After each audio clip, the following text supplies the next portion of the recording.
Salut à tous les amis, aujourd'hui je vais vous faire la présentation de mes Deroplatis dessicata par leur nom scientifique. Leur nom commun c'est grande mande feuille morte.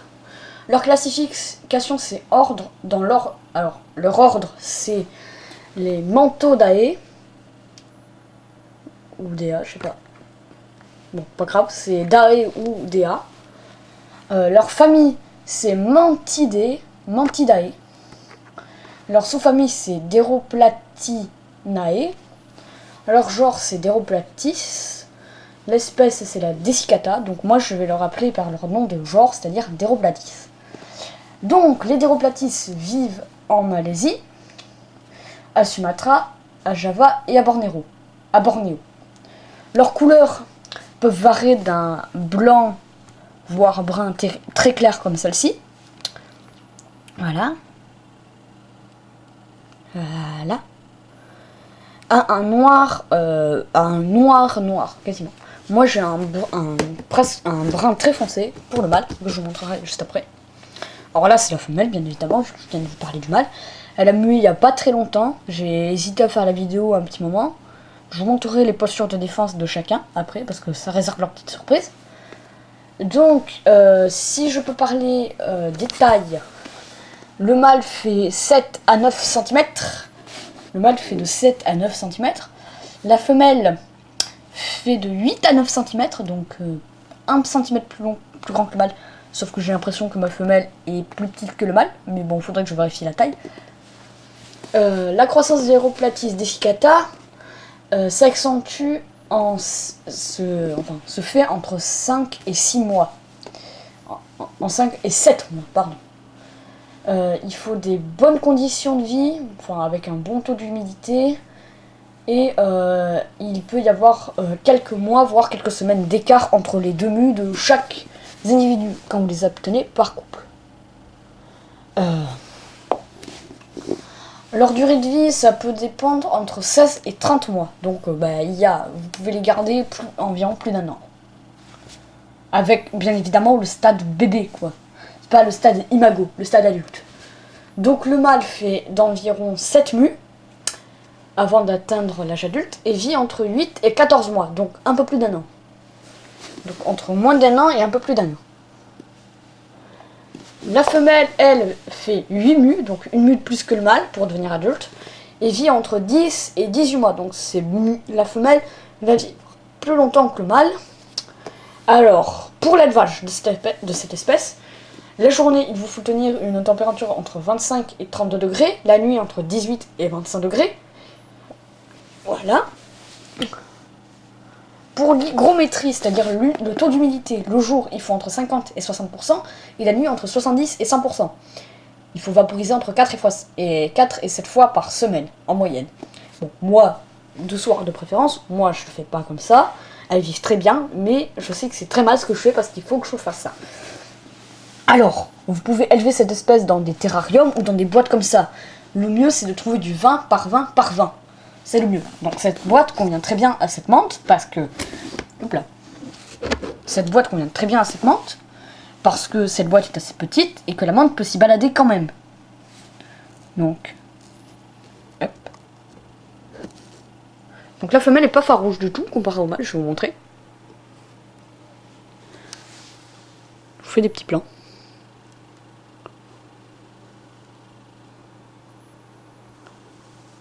Bon, je ferai peut-être une meilleure vidéo sur cette espèce. En tout cas, il en est prévu 3 au total de cette espèce. Une où je vous ferai la nourriture, qui arrivera sûrement plus tôt que la deuxième, qui sera une vidéo d'accouplement. Qui dit accouplement dit œuf, dit bébé. Et ces petits bébés, je vous les ferai peut-être gagner. Donc, ouais. Hop. Je vais vous la laisser descendre. Je vais la faire descendre. Hop là.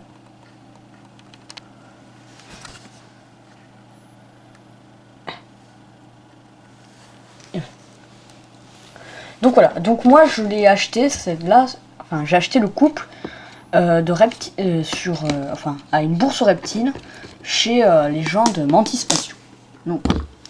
Donc voilà, donc ça c'était dans un substrat de coco. Alors à la base il y avait des feuilles sur cette branche, mais les feuilles je les ai enlevées, enfin je sais plus si je les ai enlevées ou si elles se sont allées toutes seules.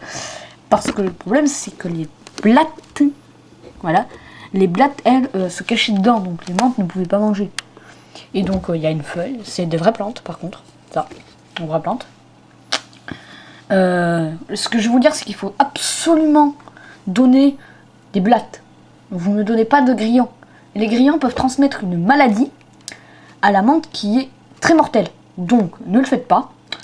Peut-être les criquets, j'en ai aucune idée. À vous d'essayer. Si votre menthe meurt, vous saurez qu'il ne faut pas le faire. Moi, je ne l'ai pas fait encore parce que j'hésite. Mais je vous conseille de ne pas le faire quand même et donnez-leur des blattes. Ça, c'est sûr. Vous donnez de ça. Mais vous pouvez essayer avec des criquets si vous voulez. Moi, j'ai nourri une menthe de France à la base de criquets. Mais je ne sais pas si les tropicales peuvent vivre avec... vivre avec de la nutrition pour criquets. Alors peut-être les criquets d'élevage comme ça, mais les criquets sauvages, je ne sais pas.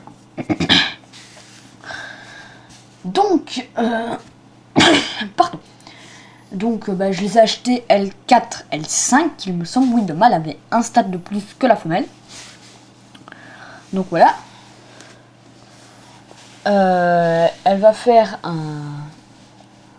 Elle fera, après l'accouplement, elle vous fera une ootec, qui est une espèce de cocon, qui vous permettra enfin, ce cocon va permettre aux œufs de rester sains et saufs. Et voilà. Je reviendrai là-dessus plus tard. Sinon, si on peut dire pour l'agressivité de cette espèce, c'est très faible. Elle vous attaquera que si elle a peur. La nourriture pour les stades L1 et jusqu'à L3, ce sera des drosophiles. Excusez-moi. Alors les drosophiles sont des toutes petites mouches qui ne volent pas très haut. Il faudra obligatoirement élever ces espèces de petits insectes, ces espèces de petites mouches, dans des bocaux. Et les menthes aussi au passage. Les bébés menthes L1 à L3, qui sont les stades, vivront forcément dans des petits bocaux. Après, à partir de L4, vous pouvez directement les enlever du bocaux et les mettre dans une boîte comme ça ou dans un terrarium. Mais bon, ouais. Donc là, je cherche à quoi s'accrocher, mais bon. Voilà. Donc, la difficulté, c'est moyen, mais pour l'accouplement, ce sera très dur. Donc moi, j'essaierai sans perdre le mal. Je vous ferai ça le matin, je vous ferai une petite vidéo et je les observerai. Ça peut durer un bon moment. Alors, venons au sujet principal. La reproduction. Le mâle... La maturité sexuelle vient environ pour le mâle à 15 ou 25 jours. Environ, hein. Alors, je ne sais pas si c'est à partir... Alors, j'ai pas trouvé les informations si c'est à partir de l'âge adulte ou si c'est directement après la naissance. La femelle, c'est à 20 à 40 jours. L'accouplement, alors pour l'accouplement, il dure environ... Alors, il est plutôt long, entre 8 et 15 heures. Parfois 24 heures, donc parfois une journée entière. Donc moi, je préfère autant que ça dure entre 8 et 15 heures. Vous voyez, comme ça, j'aurai le temps d'observer et voir s'il n'y a pas une crasse. Les zoothèques, pour la première ponte, et on peut aller entre 7 à 20 jours après l'accouplement. Pour la première ponte, c'est voilà. Pour la quantité, c'est de 6 à 10 bébés. Et l'intervalle entre 15 et 35 jours. Donc voilà, donc vous voyez, elle va pondre entre 7 et 20 jours après l'accouplement. Et après, les bébés vont naître entre 15 et 35 jours après que ça soit fait. Pour l'incubation, il va falloir tenir les œufs entre 22 et 28 degrés. Une hygrométrie de 60 à 90% constamment. Une durée de 50 à 70 jours. Alors voilà, non, l'intervalle, je me suis trompée, c'est l'intervalle entre les pontes. Ce sera 15 à 35 jours. Donc la durée, c'est de 50 à 70 jours. Ah, bon, ben d'accord, c'est accroché. Le nombre de larves sera entre 15 et 60 bébés dans l'éclosion.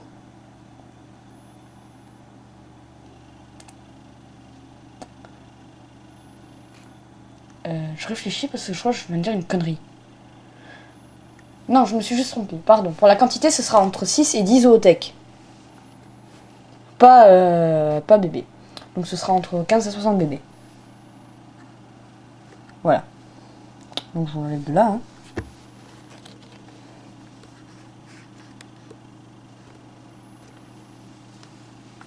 Allez, descends. Ah, je suis désolée. Voilà.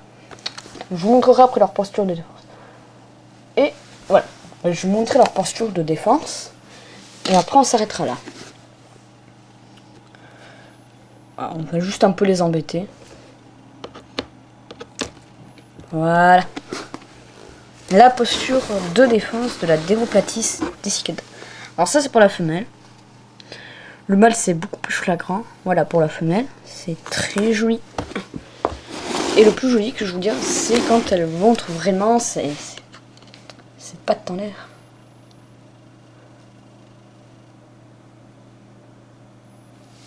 Je vais essayer d'aller là.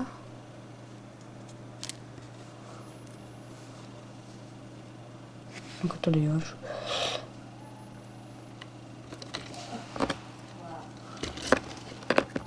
bon, bah là, elle a plus peur qu'autre chose, elle tente pas de se défendre. Donc voilà pour la femelle. Donc j'ai essayé de vous montrer pour le mâle. Alors je referme bien. Voilà, donc ça c'était vendu avec... j'ai eu un total pour 49 € avec le couple de menthe, L4, L5 bien évidemment, et les 2 boîtes. Donc voilà, vous faites le calcul. Alors le couple m'a coûté 25 €, donc vous faites le calcul pour une boîte. Je crois que la boîte c'était... Je crois que c'était 7,50 € ou quelque chose comme ça. Pardon. Attendez. Vous voyez, le mâle c'est déjà beaucoup plus sec parce que j'ai pas arrosé. Et d'ailleurs, il y a cette espèce de blatte là qui commence à m'embêter. Donc le mâle. Voilà, le mâle déjà est beaucoup plus foncé que la femelle, même si ça se voyait plus quand il est à l'état de larve. Oui, je dis larve, ou stade L4 ou L5, comme vous voulez. Voilà. Donc voilà pour le mâle. Voilà, c'est cette posture que je voulais et ces belles ailes. Voilà, c'est ça que je voulais vous montrer avec la femelle. Bon, elle l'a pas faite, mais en tout cas, le mâle est bien beau pour ses postures et est assez facile d'accès. Donc voilà. Donc quand je vous ferai la vidéo pour les bébés, vous aurez une surprise pour cette vidéo. Donc voilà, je vous dis ciao ciao les amis, et je vous dis à une prochaine nouvelle vidéo qui arrivera dans pas trop longtemps, je dirais. Donc bye bye.